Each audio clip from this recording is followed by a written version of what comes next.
in the middle of a series of video blogs about application decommissioning and why it's important for the Chief Information Security Officer to be involved. Today we're going to look at step 3, which is defining the archiving plan. Now in previous steps we've talked about how you identify the stakeholders and get them on board, and then how you inventory all of your applications and rank them according to risk, value, to put them in an order for addressing them for decommissioning. So today we're going to talk about defining the archiving plan. And honestly, this is a little bit of 101, Program Management 101, because a lot of this is going to be just a 2, 3, 4, 5-year effort. It's not going to be a 3-month, 6-month, one and done. And so the better your organization, the more mature your organization is with program management and project management, the easier this is, but there really isn't a silver bullet. What I'd like to talk about in the next few minutes is some of the prep projects that we typically see before we can get to application decommissioning. And so I've got a sample roadmap here that talks in general about what we would expect to see happen first before you decommission. So in the discover phase, there's a content and access control scan. So what content do we have? Who has access to it in each application? And what does that footprint look like so we can determine risk, value, operational necessity, junk, stale, and so on.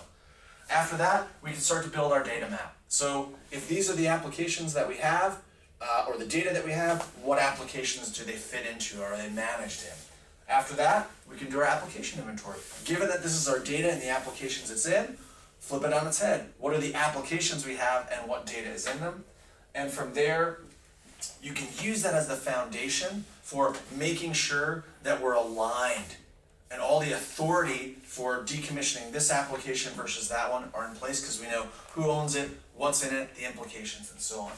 From there, it's the planning phase. So we can't act on some of this decommissioning, a lot of this decommissioning and a lot of this content disposition if we don't have policies in place. So, for example, if I've got applications with no owner, who then authorizes the decommissioning? We've got to have a policy for that, right?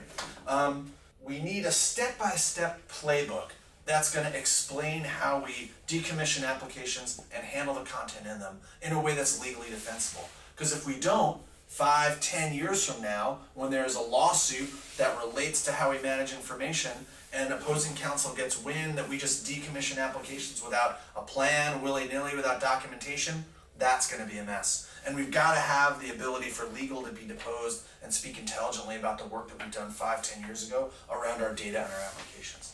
And then finally, we need a work plan for how we're going to actually remediate any of the challenges we find around application security, access, stale content, junk content, sensitive data, so we know how we're handling it before we just turn off an application.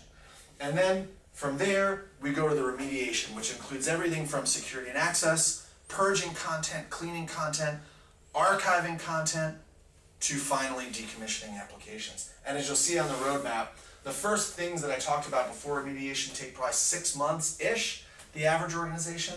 The rest of it is 6 months and on. And honestly, in our experience, it's more like a 3 to 5 year project.